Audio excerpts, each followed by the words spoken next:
Chapter 27. And when it was determined that we should sail into Italy, they delivered Paul and certain other prisoners unto one named Julius, a centurion of Augustus' band.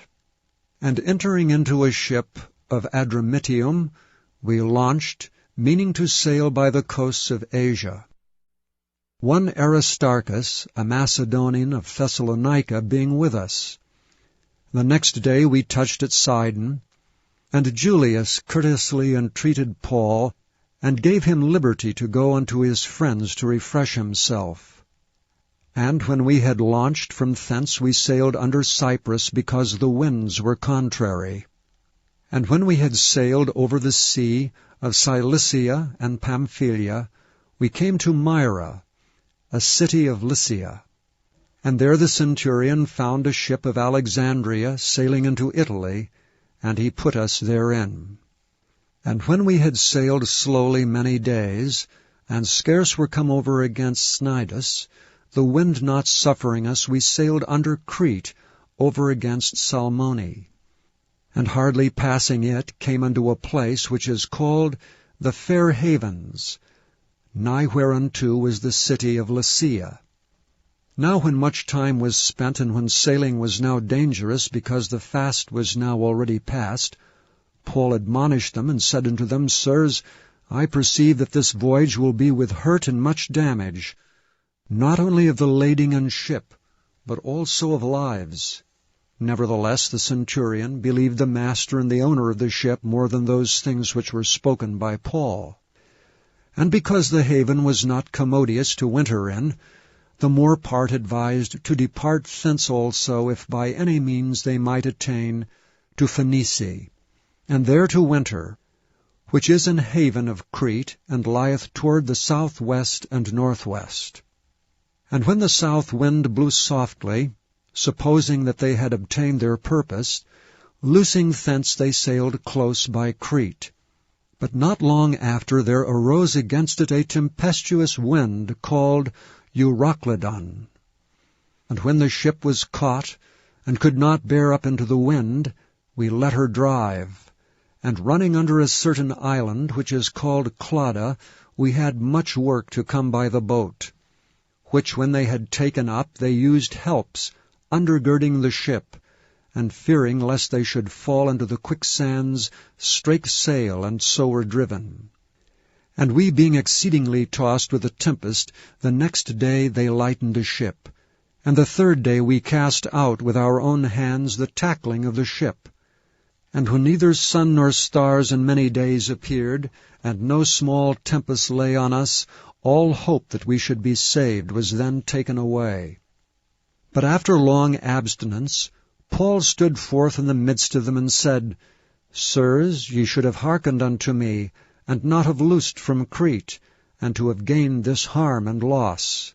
And now I exhort you to be of good cheer, for there shall be no loss of any man's life among you, but of the ship. For there stood by me this night the angel of God, whose I am and whom I serve, saying, Fear not, Paul, thou must be brought before Caesar. And lo, God hath given thee all them that sail with thee. Wherefore, sirs, be of good cheer, for I believe God, that it shall be even as it was told me. Howbeit we must cast upon a certain island. But when the 14th night was come, as we were driven up and down in Adria, about midnight the shipmen deemed that they drew near to some country, and sounded, and found it 20 fathoms. And when they had gone a little further, they sounded again, and found it 15 fathoms. Then fearing lest we should have fallen upon rocks, they cast 4 anchors out of the stern, and wished for the day. And as the shipmen were about to flee out of the ship, when they had let down the boat into the sea, under colour as though they would have cast anchors out of the foreship, Paul said to the centurion and to the soldiers, Except these abide in the ship, ye cannot be saved. Then the soldiers cut off the ropes of the boat, and let her fall off.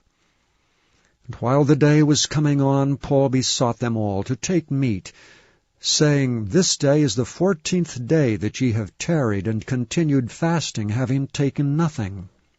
Wherefore I pray you to take some meat, for this is for your health, for there shall not an hair fall from the head of any of you. And when he had thus spoken, he took bread and gave thanks to God in the presence of them all. And when he had broken it, he began to eat. Then were they all of good cheer, and they also took some meat. And we were all in the ship 260 souls. And when they had eaten enough, they lightened the ship and cast out the wheat into the sea. And when it was day, they knew not the land, but they discovered a certain creek with a shore, into the which they were minded, if it were possible, to thrust in the ship. And when they had taken up the anchors, they committed themselves unto the sea, and loosed the rudder bands, and hoisted up the mainsail to the wind, and made toward shore. And falling into a place where two seas met, they ran the ship aground. And the forepart stuck fast and remained unmovable, but the hinder part was broken with the violence of the waves. And the soldiers' counsel was to kill the prisoners, lest any of them should swim out and escape. But the centurion, willing to save Paul, kept them from their purpose, and commanded that they which could swim should cast themselves first into the sea, and get to land, and the rest some on boards, and some on broken pieces of the ship. And so it came to pass that they escaped all safe to land.